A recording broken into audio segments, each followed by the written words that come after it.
جب قحط پڑا مدینے میں اور اطراف میں، یہ تاریخ کا سخت ترین سال ہے، تو آپ نے پورا قحط کا زمانہ قسم کر لی اپنے اوپر کہ گوشت نہیں کھاؤں گا، پنیر نہیں کھاؤں گا، گھی والی روٹی نہیں کھاؤں گا، خشک ٹکڑے چباتے عوام کے ساتھ بیٹھ کے۔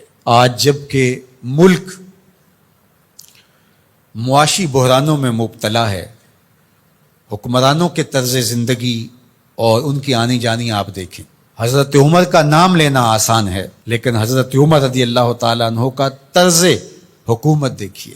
آپ ان ایام کے اندر اپنی ازواج کے ہاں بھی نہیں جا رہے تھے، راتوں کو گشت کرتے تھے۔ ایک سفر سے واپس آ رہے تھے تو راستے میں آپ نے رات کا قیام کیا تو دیکھا کہ ایک بچہ روتا ہے اور ماں چپ کرواتی ہے۔ تو آپ نے معلوم کیا کہ یہ بچہ کیوں روتا ہے، تو ماں نے بتایا کہ عمر نے ماہانہ وظیفہ مقرر کیا ہے اپنی رعایا کے ہر فرد کا، لیکن جو دودھ پیتے بچے ہیں ان کا وظیفہ مقرر نہیں کیا ہوا، تو میں بچے کو دودھ چھڑا رہی ہوں تاکہ اس بچے کا وظیفہ بھی مقرر ہو جائے۔ تو حضرت عمر روئے اور اسی وقت اعلان کروا دیا کہ دودھ پیتے بچوں کا بھی آج سے وظیفہ مقرر ہے۔ روئے جا رہے تھے اور ساتھ کہے جا رہے تھے، عمر تو نے کتنے بچوں کا حق مارا ہے، تو نے کتنے بچوں کا حق مارا۔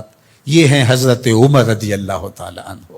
کفار کے لیے ان کی سختی، ایک وہ آپ کا باب ہے، ابو الخویسرہ ہو یا منافقین ہو یا وہ شخص جو حضور کو کہتا ہے آپ عدل کیجئے، یا حضور کے فیصلے کا جو انکار کرتا ہے، حضرت عمر کی تلوار کیسے فیصلہ کرتی ہے، ایک وہ پہلو ہے، اور دوسرا رعایا کے لیے حضرت عمر رضی اللہ تعالی عنہ کی یہ نرمی اور دل کے اندر یہ رقت اور یہ پیار، یہ حضرت عمر نے فلاحی ریاست کا وہ تصور دیا تھا جس سے اپنی رعایا کو اس طرح سے سہولت دی جاتی ہے۔ اسلام کا نظام رحمت ہی ہماری زندگی کی خوبصورتی کی ضمانت ہے۔ اس لیے میں تو یہی بات کہتا ہوں، اور گزشتہ سے پیوستہ کسی جمعہ میں نے یہ بات آپ سے کہی تھی کہ ہم نے کئی رنگوں کی جمہوریتیں بھی دیکھ لی، مارشل لاؤں کے نظم بھی ہم نے دیکھے، ہمارے درد کا مداوع کہیں بھی نہیں ہے، اور آج پھر آپ اسی سے علاج ڈھونڈ رہے ہو جو بیماری کا سبب اور ذریعہ ہوا۔ میر بھی کیا سادہ ہیں کہ بیمار ہوئے جس کے سبب اسی عطار کے لونڈے سے دوا لیتے ہیں۔ اس جمہوریت نے ہمیں دیا کیا ہے؟ ان دنوں کے اندر جو تماشا ملک میں لگا رہا کہ آپ نے اس کو اپنی آنکھوں سے دیکھا نہیں ہے؟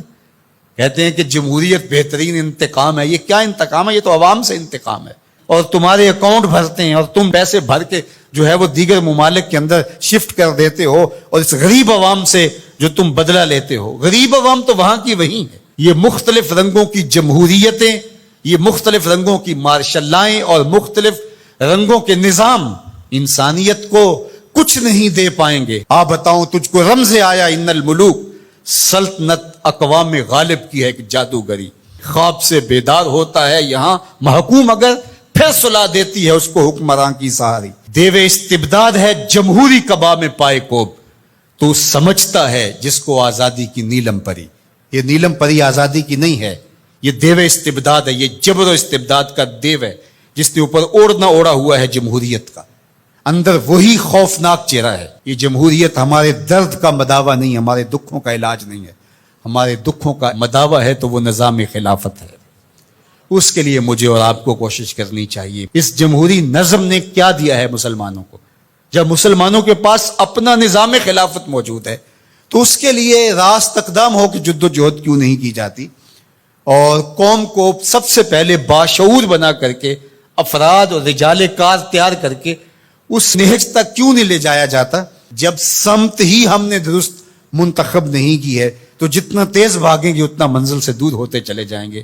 اس لیے اسلام کا نظام خلافت جس نے پرامن زندگی کا نور دیا، اسلام کا خلافت راشدہ کا دور دنیا کی تاریخ کا سنہرا دور ہے۔ تو حضرت عمر کا زمانہ دیکھیے اور ان کا انداز حکمرانی دیکھیے، فلاحی ریاست کا تصور دیکھیے، لوگوں کے حقوق جو انہوں نے دیے، یہ انسانیت کے حقوق کے چارٹر کے اندر جو باتیں لکھی ہیں، یہ چربہ حضرت عمر رضی اللہ تعالی عنہ سے لیا گیا۔ یہ سب سے پہلے قول حضرت عمر کا تھا کہ انسانوں کو ان کی ماں نے آزاد پیدا کیا ہے، کسی کو حق نہیں ہے کہ ان کو غلام بنا سکے۔ تو انسانی آزادی کا وہ تصور اسلام نے